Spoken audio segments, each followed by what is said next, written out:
welcome back, and this is part 2 of the Axiom Solver 3. It's the setup and the animation.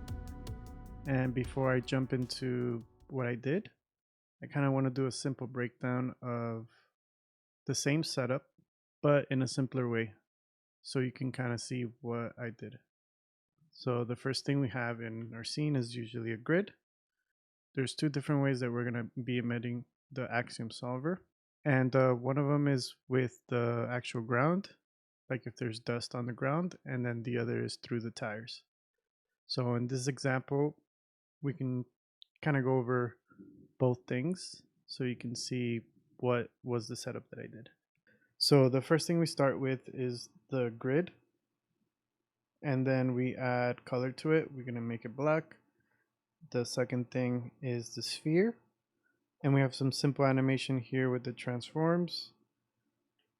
And if we look at our parameters, we added some wave into it. So if you right click on any parameter, you can get motion effects. And then in motion effects, I put wave for X and Z. And then that drops down this chop network. So if you double click in here, you can see that you have the first transform, which is probably X and Z. And then you have the wave where you can modify it. So this one has period of 1 and amplitude of 1, and then the other one has 0.5 on period and 0.5 on amplitude. Then we keep going down, we have the color red. And then in here we can start messing around with our effect. So in the solver, we already have it all set up, but if we deep dive inside, we can see in here, if we turn this off, rewind it, we're getting our, so first inputs are grid, second input is our red sphere. Then you're going to add an attribute transfer, and then in the attribute transfer on points, you select CD, you go to conditions, and then usually the threshold is quite high, so you can drop it down, and then you can see the effect that it does. And then the blend width is kind of just blurring out, feathering out the outside a bit. So we'll leave it like that, and then we're going to add for the trailing or fading off effect as our object moves around. So right now it's burning every frame into our grid. So we don't want that. We want it to kind of fade and trail off. So the first thing we're going to do is add an attribute VOP, and then in that attribute VOP you're going to get CD, add a multiply, and then connect it back to CD. But the thing that you do here is on second input, you're going to promote parameter. So what that does is that brings that parameter forward. So if we go back, we can see input number 2, and then normally it's set to 1. So it's doing the same thing, and then the moment you start dropping it down, you'll see that effect. So that's pretty much that part. Go back. And now is when we're entering like the emission side of things. And if we drop down a scatter,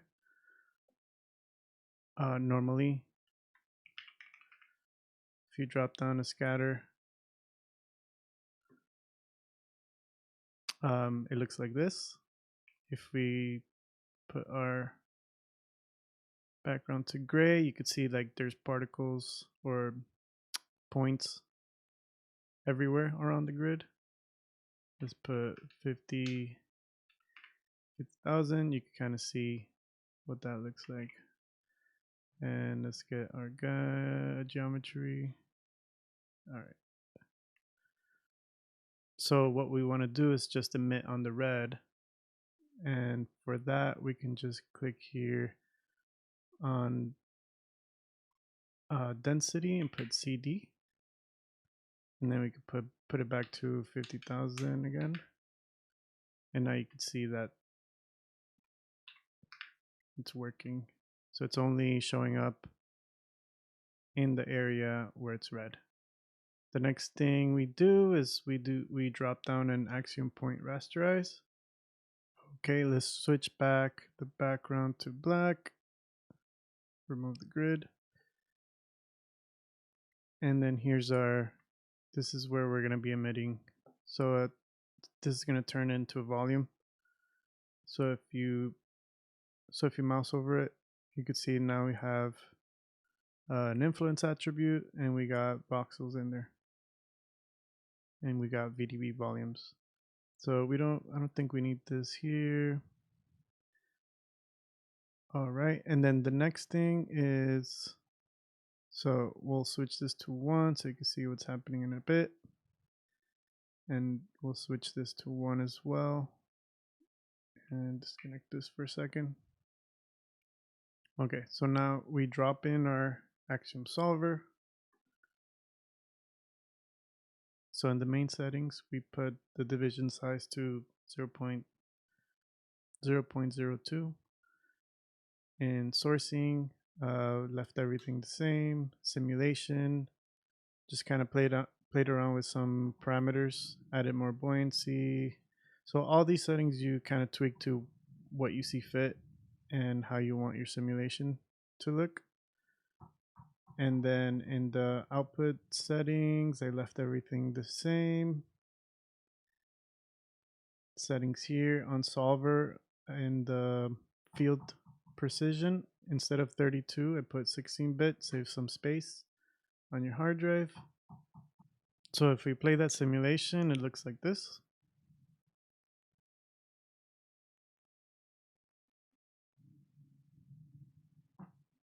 And now it's when we kind of want to add our collisions. So here's where this comes. And the first switch here is it's going to be a collision plane. So what you do is you drop down a axiom source shape. And inside the option where it says type, put in collision. So now if we start our simulation, you can see that it's not going through the plane. This third input here, our second input here, we have another axiom source shape, and instead of collision, we have influence, and we can see what that looks like. And it's sort of influencing it, but you can't really see it in this option. So we can switch that option. Instead of influence, we can put sync. And then now you could see that it's being cut right on that section there. So we'll switch it back to 1. We'll just leave it with no collisions. And then this is just another plane, so I just kind of put that in there. And in here we have a test object, and we want the actual smoke simulation to collide against it. So for that, we create a VDB from polygons. And inside there, we put our voxels to a similar amount as here. So we have 0.02, and then I have 0.02 here. That's not, you don't always need to do that. But the main settings that matter the most is the fog VDB, and that you put collision, and then fill the interior, and then you're going to add a surface attribute and add the plus sign, put point.v, and collision vel. And that's what Axiom Solver reads. So you can go to the website and check the documents, but they talk about how to set this up. And there's also some tutorials on their YouTube page that you can check out. They pretty much break down how to do custom emissions and a bunch of collisions and different things like that. Really, really good, well documented tutorials. So feel free to check those out. So in this case, we're doing something very simple and fast. So now if we go to the next node here, so you can see now we got our fog VDB. So we get the volume wrangle, and we're going to put our collision vel, which is here. Collision vel equals -1. So it's pretty much going to repel. So if we check this out, we can start our simulation, and you can see nothing's happening. Why? So we got our switch in the wrong section. So now let's go back, put our switch to 1. Now we're in the right part. You can see it's cutting into it, kind of like what the sync was doing. And then now we can see it's going around our object. Pretty cool. So that's kind of like what the setup you would do. So when you emit from the ground or from the tires, you can add the actual body of the car and do the same setup for that. So for whatever part you wanted to get influenced and kind of be a collision or a block, this is that setup that you do. So VDV and then -1. So we have our remap here, we have density, then we got a channel ramp, and then we're naming that channel ramp scale, fitting our density 0 to 1, and multiplying that by a float. So you can see that's what that's doing. So I put it to 5 for now.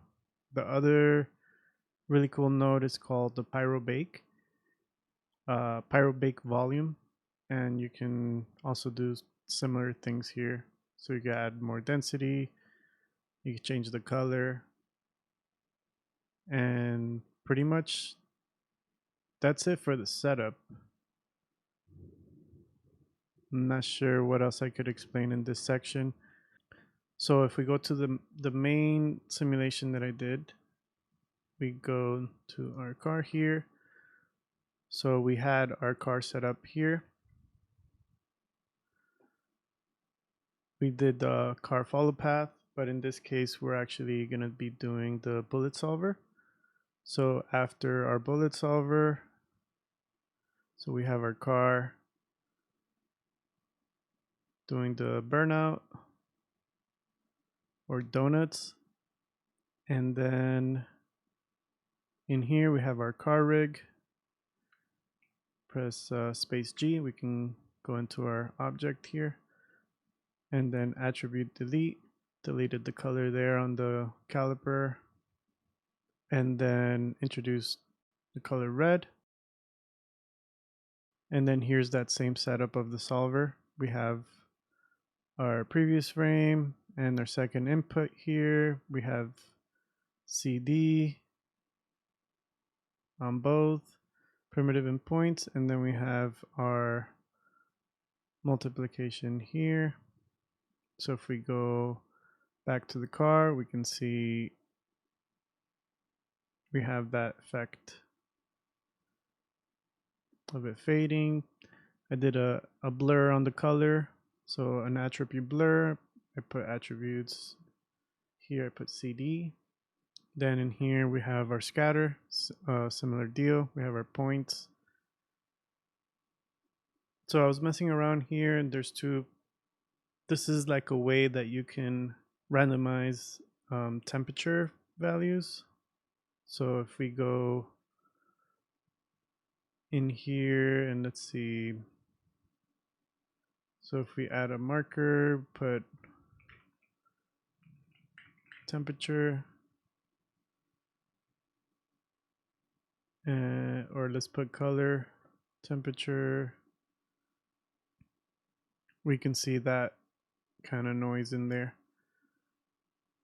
So there you go. Element size. This is a way to randomize your attributes. So in here we have temperature, we have density, and then volume rasterized attributes. Does the same thing as in here.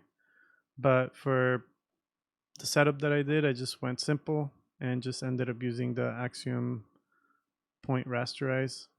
It was much quicker for me to set up. And then in here, we have our Axiom Solver, we have a little bit more high res settings here. I put 0.0075, and then I have temperature, pressure, and velocity tweaked. Here are some other settings that I changed. So buoyancy, wind, like these are all different settings. So you don't need to do it that way. Just kind of keep messing around and see if you can get different variations of things. And then here's kind of like that setup. So I think I did like 50 frames. So you can see what it looks like with a custom attributes. So the node is called, sorry, I forgot to mention, it's attribute noise float. You can do it in the search. So attribute noise float, and that's what it is here. It really is just the attribute noise, and then but everything's kind of set up. The other thing you want to change is put multiply and then minimum max, so you have these options. And then remap, you have your ramp. So this is what the custom field looks like, and this is what the preset looks like. So the version without anything doesn't have too much of a breakup on the emission. And if you see the custom one has a little bit more of a breakup just because of the randomized settings. All right. And then in here, this is the simulation that I did. And then here we have a volume VOP that this one has the same thing. So multiplier on density. Again, you could do this in a different way. You can do it that way, or you can do a density remap with Vex. You could do the volume visualizer and then just have density in there. The other way, like I said before, Pyro Bake. Okay. And that's kind of the ground emission.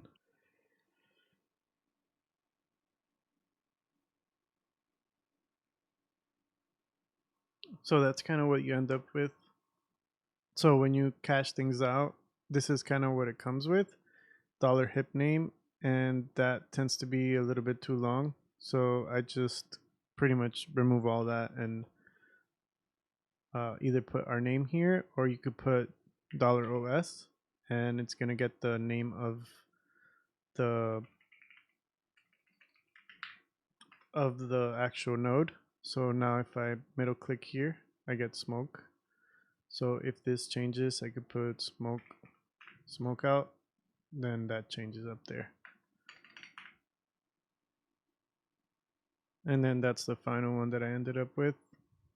And then for the tire emission, so in here, we get our car, we get our group of the wheels, we blast them, we delete non-selected, so we only have the wheels. We unpack it, and then we delete the rims, just keep the tires. We add some trails in here, just turn it off. And then we have black as well. And then we're importing our grid. That's red. In this case, it's different because we want the wheels to actually be getting the color. So with the transfer, we're getting the red from the grid at the bottom, and we're fading it here. We're scattering it, and we're only adding points here on the density attribute CD. So only on red it's going to show up. And then we're deleting add CD, and it kind of clips it a little bit more. And then here we have our point rasterize. So in here we have our wheels, we have our VDBs, the conversions, and then we have influence. This is, I think this is wrong. This should be collision val -1. And then we have our body. We have the invert of the wheels, which is the body. Same thing here. Then we have our collision val to -1. We're bringing them back in. And then we're bringing the Axiom Solver. We have our ground collision here. Type collision, plane. So now we just have the tires themselves. So this is what that looks like.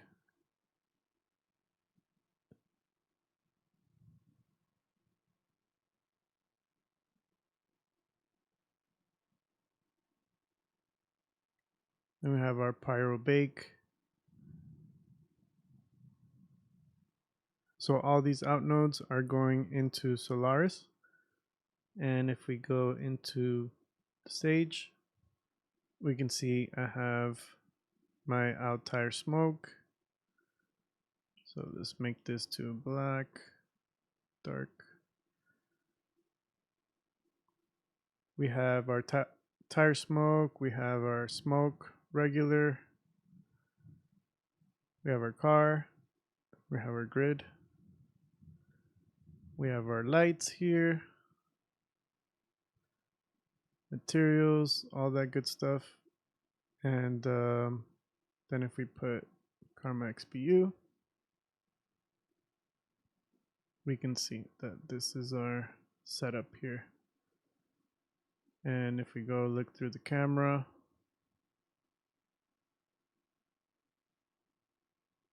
this is what we get.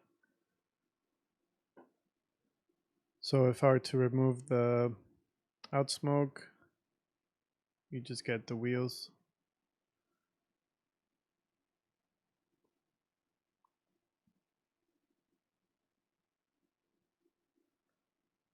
Bring our smoke back in, and this is the ground smoke. Pretty cool. In the next video, we can go over this setup. It'll be pretty quick, so hopefully I could release that video sooner, and I'll see you guys in the next video.